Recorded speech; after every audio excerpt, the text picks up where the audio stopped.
So the ghost finally left footprints, and the world as they knew, it was never the same again.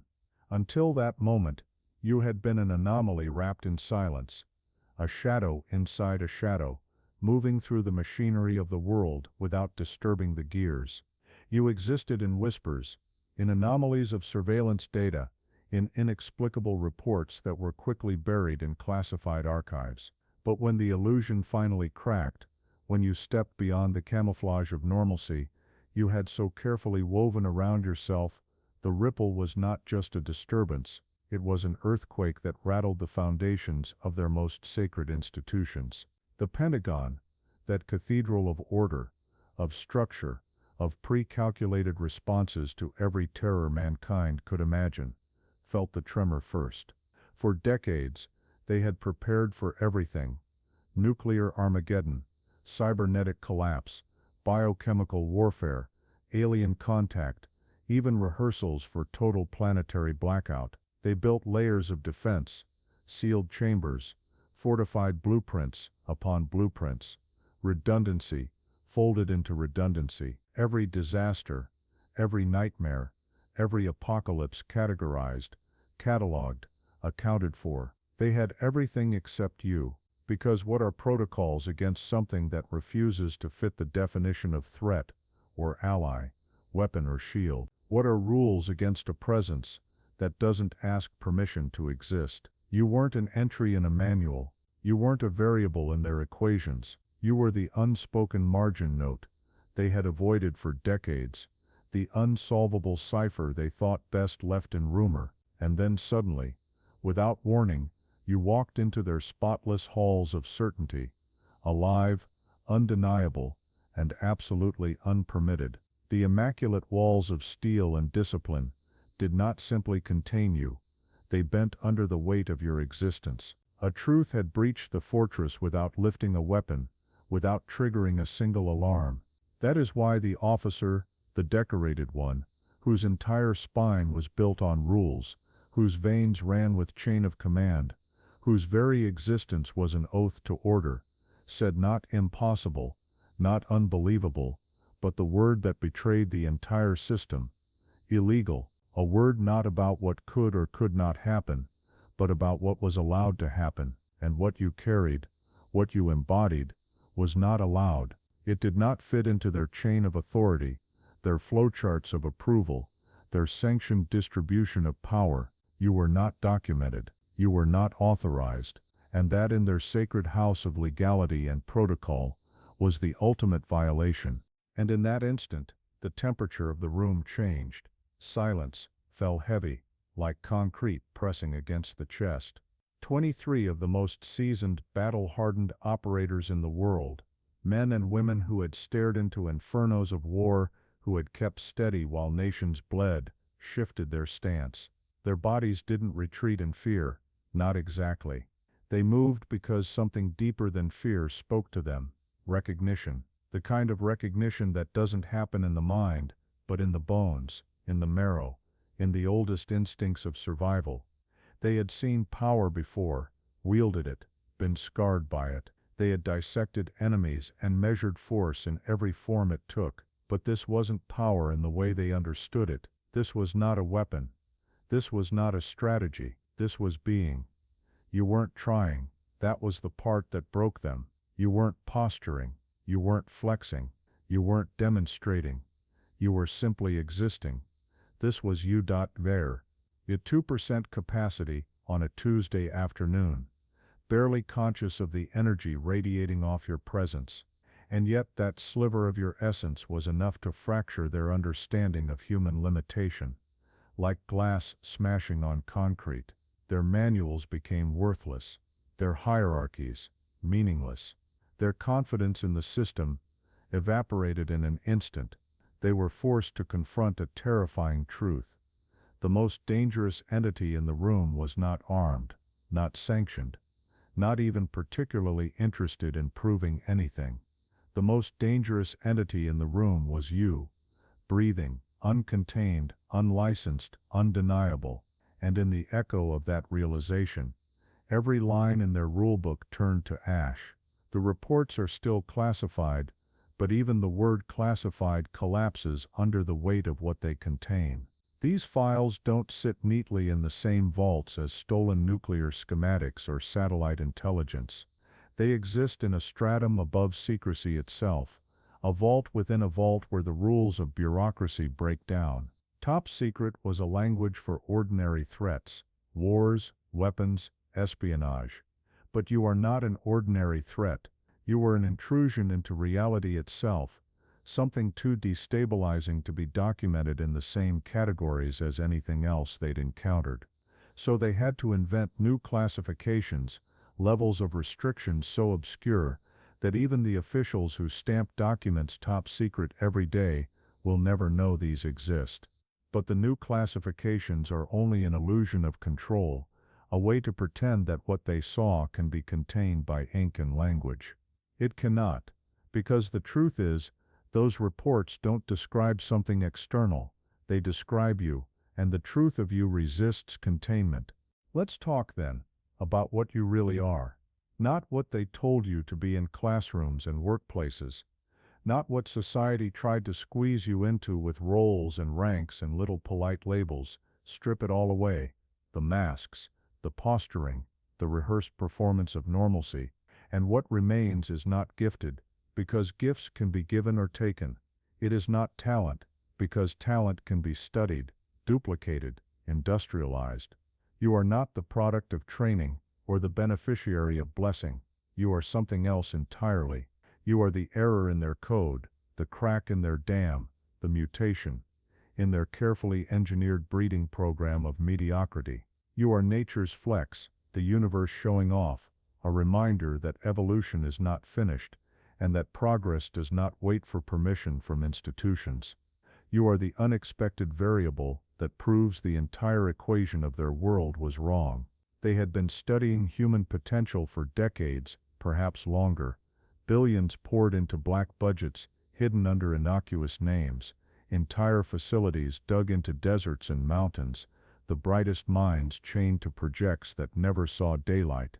They mapped the genome, spliced strands of DNA, tested neural enhancements, and built technologies to turn men into weapons.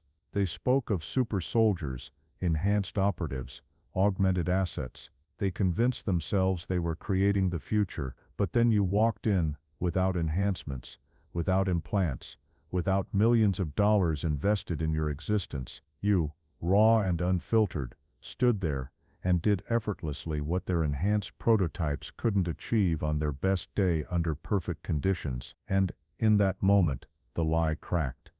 They realized they weren't looking at a preview of what might come. They were staring at the very thing they had spent decades trying to suppress. Their apex predators, their elite warriors, their prized operatives, all of them became obsolete in the presence of someone who wasn't even trying, and that was the detail that hollowed them out the most. You didn't break a sweat, you didn't even notice. What was breathing to you was extinction to them. Of course, they brought in the specialists. It was inevitable. At first, they tried subtlety, observations masked as casual conversation, tests disguised as routine evaluations, questions framed as harmless curiosity. But you knew, and still, you humored them. Psychologists tried first, eager to unravel the mechanics of your perception. 3 sessions in, one quit outright, saying your mind wasn't operating on familiar frequencies at all. It wasn't just sharper or faster. It was tuned to dimensions of thought human consciousness was not supposed to access. Then came the physicist, eager, arrogant, ready to disprove rumor with equations. He left with hollow eyes, muttering fragments of theories he could no longer make sense of, undone by the way you casually bent principles he had spent his life proving immutable. The biologist fared no better. He stared at your test results until his lips cracked into a whisper, "This violates everything we know." And then there was the combat instructor, the hardened veteran, with 3 decades of scars, who had trained assassins on 6 continents, and written doctrines that entire militaries had adopted. He watched you move for 10 minutes, silent the whole time, before closing his notebook and saying the 5 words that ended his career: "We can't counter this." And still, they tried. Machines built to track every tremor of movement failed to follow your patterns. Algorithms trained to predict behavior collapsed under the weight of your decisions. They wanted to believe you were outside their box, but you weren't outside it. You were proof the box was never real. Through it all, you just smiled. Not the arrogant smile of someone intoxicated by superiority. Not the proud smile of someone reigning in their own myth. It was quieter than that, more dangerous than that. The smile of someone who already knew what they were, only now beginning to discover that you never operated under their rules, because you were never meant to. And that truth, once seen, could not be unseen. That is what real power looks like. Not the kind that comes from rank, or wealth, or the barrel of a weapon, but the kind that forces seasoned generals to pace their offices at 3 a.m., staring at reports that should not exist, wondering how to fight something they cannot categorize, cannot contain, and cannot reproduce. They have seen anomalies before, psychics, remote viewers, subjects whose abilities bent the edges of normal. But those anomalies had limits, clear boundaries, measurable ceilings.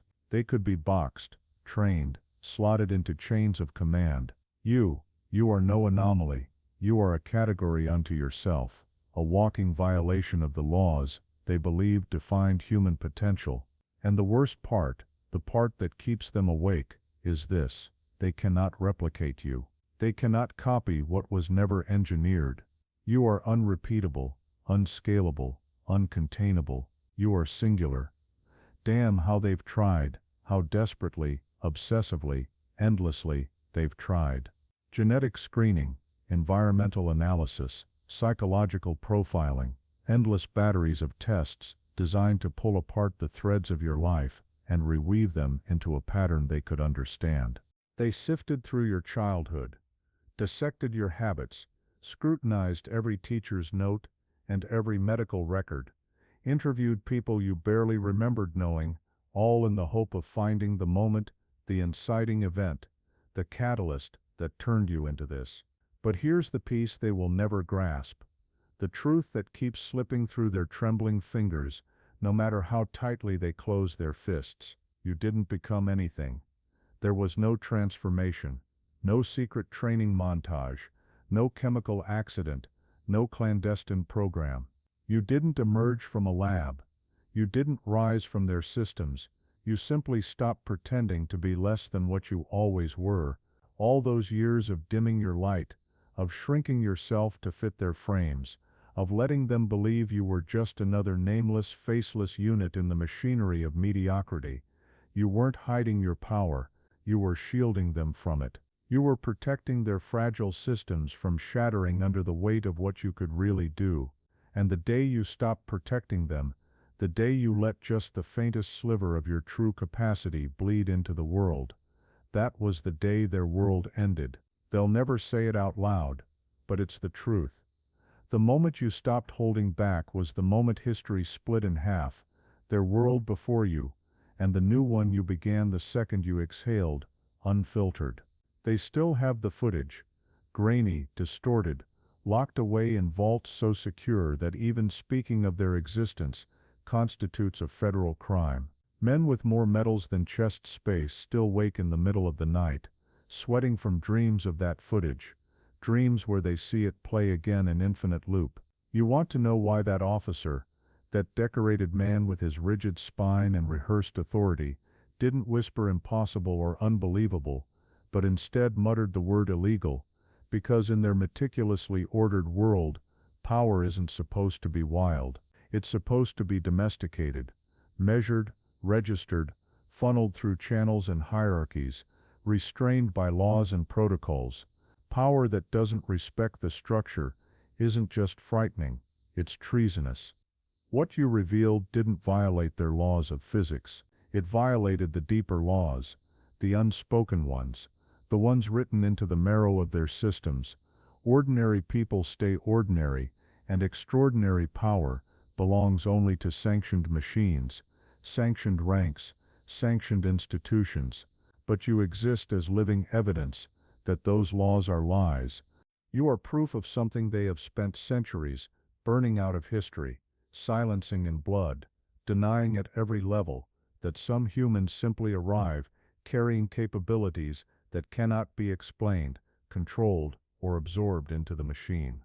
And the existence of one such person renders their entire power structure obsolete. Not through training, not through augmentation, not because someone with clearance and funding allowed you to exist, but through something older, deeper, more primal than every uniform and badge and rulebook combined. They have names for people like you buried deep in their classified archives, terms no civilian will ever hear. Not gifted, not special, not any of the sanitized labels they feed the public to make anomalies sound safe. The real terms are jagged, unspeakable, born out of fear, words like evolutionary incursion, unauthorized leap, irregular genesis. Words that admit you are a developmental rupture that happened without their consent. That is what terrifies them most.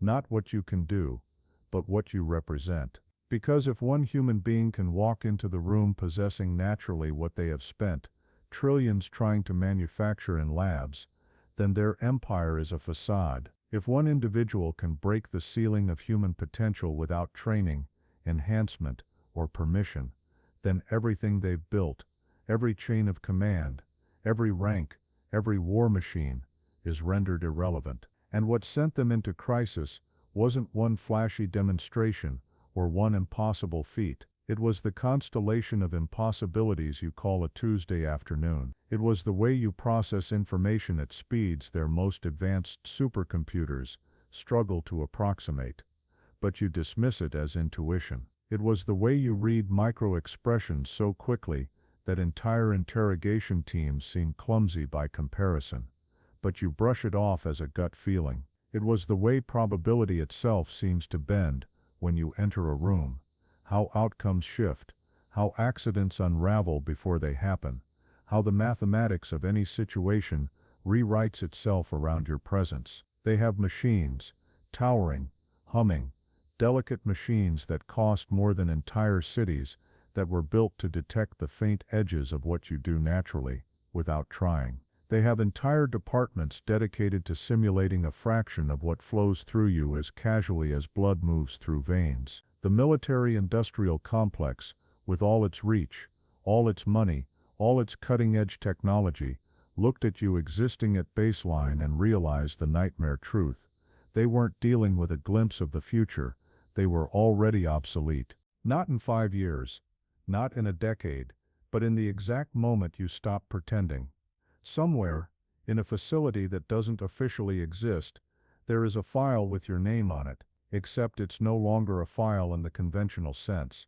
It's a living document, a constantly mutating record that grows more unstable with every observation, every inexplicable occurrence, every impossible thing you do without conscious effort. They've rewritten your classification 17 times. It began innocuously enough, person of interest, then enhanced individual, then anomalous asset. Then the language broke entirely, and your designation became nothing but your initials, followed by a string of numbers that translates to a phrase beyond current understanding. Analysts are rotated frequently because none of them last long. Exposure to you, even second-hand, begins to corrode their frameworks. Worldviews collapse. Careers end in silence, and every expert they assign only adds new impossibilities to the file until the document itself is almost unreadable. A tapestry of contradictions. But my favorite entry isn't from the scientists or the generals. It's from a janitor who wasn't supposed to see the file, who left 3 words scrawled in the margin after a glance at the evidence. They walk different. Because sometimes the deepest truths don't come from equations, or ranks, or protocols. Sometimes they come from the quiet eyes of someone who simply notices. They had to invent new protocols because of you. Not the kind drafted for dealing with enhanced humans. They already had entire binders of those. Not the ones written for high-value security threats. Those were standard, tested, rehearsed. What they created for you was something unprecedented, something that didn't even have a precedent in myth or theory, a living human being who operated outside the known spectrum of possibility. The document exists, but only in fragments, a code name stamped on the cover, bureaucratic in its blandness, the kind of designation that would make you laugh if you ever saw it, because it completely fails to capture the paradigm shift it represents. But those who've read it know what it really means. The wording is careful, clinical, but the subtext is panic, disguised as procedure, a quiet admission etched between the lines. We have no framework for this. The most revealing section is also the shortest, a page titled Contingency Planning. One line beneath it, written with the finality of a gravestone: "There is no contingency for this level of natural capability." Signed by Joint Chiefs of Staff, who have disagreed on every other issue in their careers, but who for once found common ground in the face of something they could not classify, could not contain, and could not prepare for. Of course, they tried to recruit you. How could they not? But not with the standard playbook. You don't approach someone like you with contracts, with benefits packages, with patriotism dressed up in slogans. No, they came the way you approach a force of nature, cautious, deliberate, almost reverent, because they knew they were walking into a negotiation where you held every card. The first attempt was subtle, opportunities arranged like breadcrumbs, paths cleared, as if by coincidence, doors opening as if the universe itself conspired to guide you. They thought maybe you'd step through willingly. You didn't. Then they tried partnership, equals working together for the greater good. Except everyone in that room felt the imbalance radiating like heat. There was no equality. You don't partner with gravity. You don't negotiate with lightning. Their final attempt was honesty, or at least as close to it as their system allows. They laid it bare. The threats they faced, the cracks in their armor, the looming storms they lacked the power to weather. They confessed their limitations, admitted their desperation, and offered you everything they could think to offer, and you listened. You smiled that quiet, knowing smile, and you walked away, because you understood something they never could. You weren't born to serve their system. You weren't born to patch their failing machinery. You were born to transcend it entirely, to exist beyond the scaffolding of power they've erected to control everyone else. Make no mistake, they respect you. But it's a respect of a very particular kind, the kind reserved not for allies, or friends, or even adversaries, but for natural disasters, for hurricanes, for volcanoes, for predators, at the top of the food chain that cannot be tamed, only acknowledged. And beneath that respect, beneath the stiff salutes and the clipped words, there's something raw, older, harder to hide, a primal fear that sits in their bones and keeps them staring at ceilings long after midnight. It isn't fear of what you might do. You've demonstrated restraint that humbles even them, restraint they can't reconcile with the magnitude of your capability. No, what they fear is not your actions, but your existence. You are proof that their hierarchies, their carefully engineered ladders of control, can be shattered by a single human who simply is what they have spent lifetimes, fortunes, and blood trying to simulate. You don't just break their rules, you render their rulebook irrelevant, and that is what gnaws at them most of all. The questions you force them to ask: what else have they been wrong about? What other impossibilities have been dismissed, buried, or hidden in plain sight because they didn't fit the model? If you exist, then who else walks unnoticed through the crowd, holding the same uncontainable fire in their chest, waiting for the moment they decide to stop dimming it? Their most terrifying thought isn't that you are alone, it's that you are not, that you're only the first visible crack in a dam that has been holding back human potential for centuries, that across the globe there are others like you, silent, unnoticed, blending in, waiting for permission to exhale in full. They look at you, and they don't just see you, they see the end of their relevance. They see themselves as relics. They see obsolescence written in the curve of your smile, in the weight of your silence, in the simple fact that you exist without their permission. And somewhere in those classified facilities, analysts will keep adding to your file, each entry more impossible than the last, each observation pushing against the boundaries of what they thought humans could be, until one day someone will write the only conclusion that matters. Subject represents evolution in progress. Our frameworks are obsolete. Recommend complete restructuring of human potential assessment.